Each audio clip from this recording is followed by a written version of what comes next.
What's up everyone? John Rettinger from Techno Buffalo here with a full review for you of the Android tablet that's kicking off the honeycomb craze. This is of course the Motorola Xoom, the first tablet to run Android's 3.0 operating system. Let's go ahead and dig in and see if it lives up to the hype.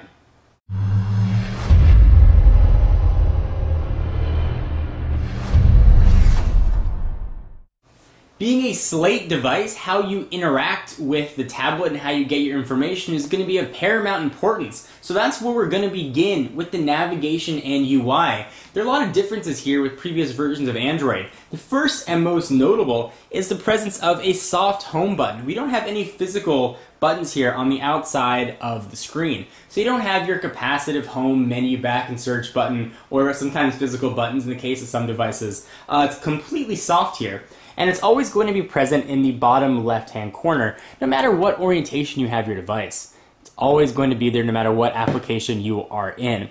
So there's a bit of a learning curve, and it took a little while to get used to, about 2 days of using the Xoom as my dedicated tablet. But I became used to it very quickly. In fact, I tended to prefer it. I always knew where it was going to be located if I had the device turned to the left. I knew it was always going to be there in the bottom left-hand corner. If it was oriented to the right, it wouldn't matter. It was always there. Something that I really tended to enjoy, and one of the things that I thought was going to annoy me about the Xoom really tended to go against what I initially expected.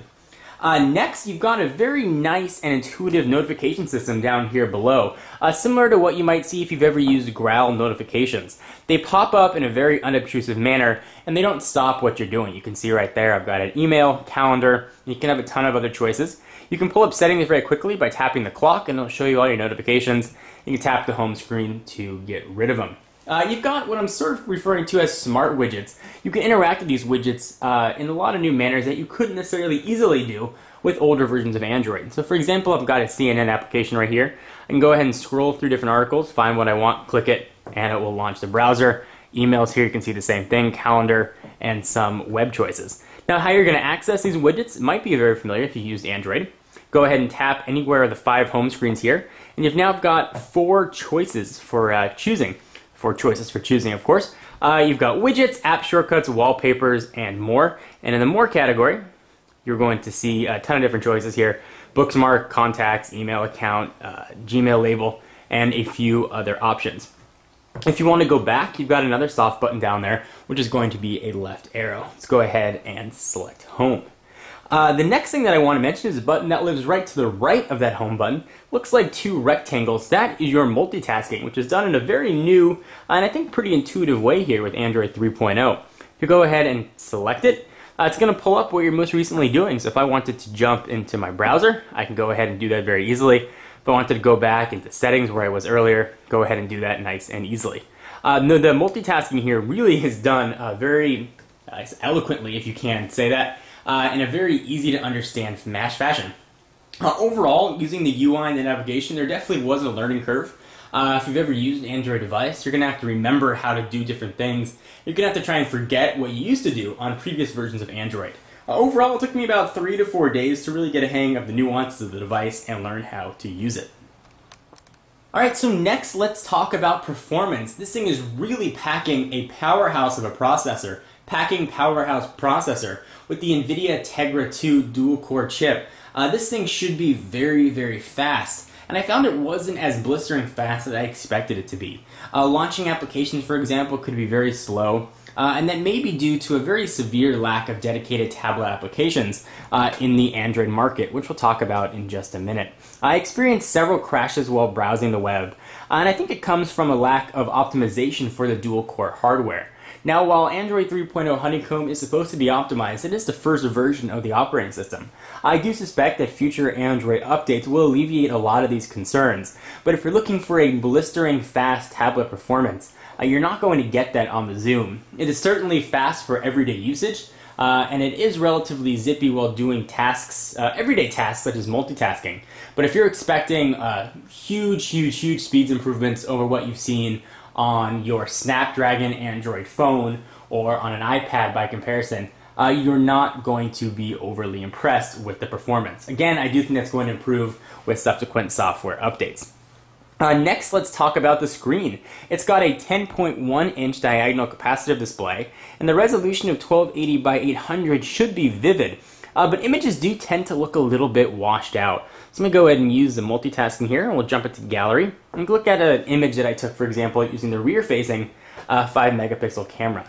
It's just not overly sharp and crisp and clear. The screen does tend to look a little bit washed out. And referencing back to my performance, you can see what I'm referring to when I say it's not blistering fast. The pinch to zoom here, there's a little bit of a delay. I've used Android devices, previous versions of Android devices with much slower processors that have actually been a bit more responsive. But going back to the images here and the screen, it doesn't pop as you would expect a screen of this high resolution. They're certainly visible and they're easy to look at, but it's not as bright and vibrant as I would have expected. Alright, so next let's jump in and talk about the browser. I will say this is probably one of the best uses of tabbed browsing. Certainly there are third-party tab browsers on a competitor like the iPad, but the native Safari browser just doesn't support it, and it doesn't work as well. I loved the layout here of the browser. You could load tabs in the background. The pinch to zoom can be a little bit laggy. Let me go ahead and jump into Techno Buffalo here, and you can see what the keyboard looks like.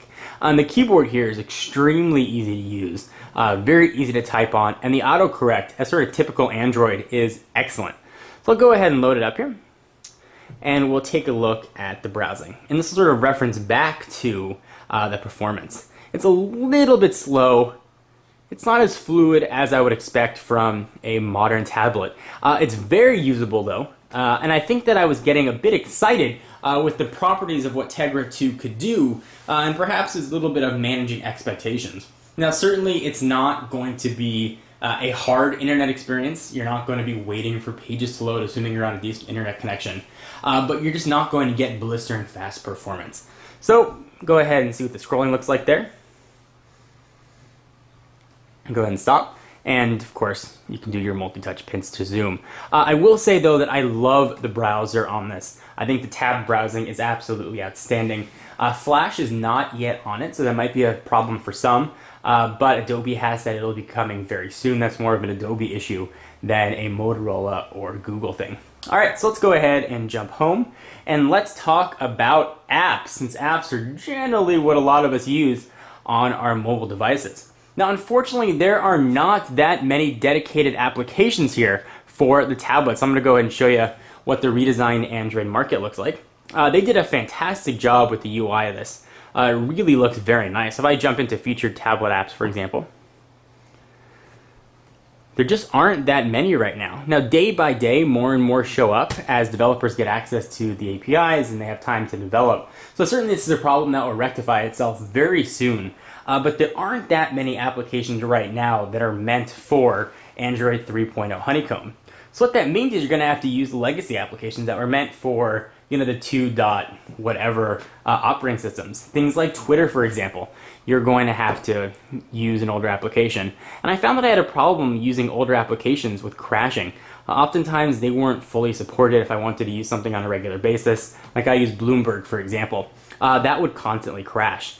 While using an older application that's meant to run on Android 2.0, as I mentioned earlier, you're going to have another icon on the bottom there. You can see it right behind inside the multitasking, which is going to be your menu, which you would get if you were using an older Android device. So something to keep in mind, if applications are really important to you right now, you may want to wait to pick up Motorola Xoom. However, I assume in the coming weeks and months, as more people get to develop for the platform, that will be rectified and fixed. Next, let's talk about build quality. You're going to hold this guy in your hands quite a bit, and I will say build quality feels outstanding. Definitely feels professional grade. The metal on the back, the feeling of holding it on the side, it just feels very good. Build quality really is outstanding. And speaking of outstanding, battery life is actually very impressive here as well. If you use this on a very regular basis for emails, as I do, with the cellular data turned off on Wi-Fi, you're going to have no problem getting through 2 or 3 days. Granted, by day 3, you might be close to being powered out, but you won't have much of a trouble. Battery life is really, really nice. One of the things that I don't like about it is it doesn't charge, unfortunately, via micro USB. Instead, it uses a proprietary port. So I didn't like that I have to carry around a separate power charger if I was traveling with the Xoom. Cameras are pretty standard. You've got a 5-megapixel shooter located on the back, dual LED flash, and actually have a pretty high resolution for front-facing camera here at 2 megapixel. The interface for using the camera is actually very nice and really intuitive here on Android 3.0, sort of done in that half circle fashion. You can take some pictures and you can go ahead and move around and have a ton of different options, ranging from camera settings to scene modes, and there are quite a few: color effects, white balance, and then of course flash, and you manage your zoom right from there. Camera quality was about average, what you'd expect from a 5 megapixel, essentially a camera phone.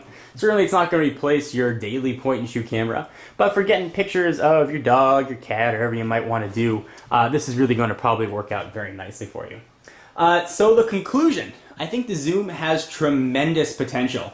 And when I say the Xoom, I really mean Android 3.0 as a whole. I think it needs 1 or 2 software augmentations here to fix some of the lagging issues and take advantage of the raw horsepower that the tablet has.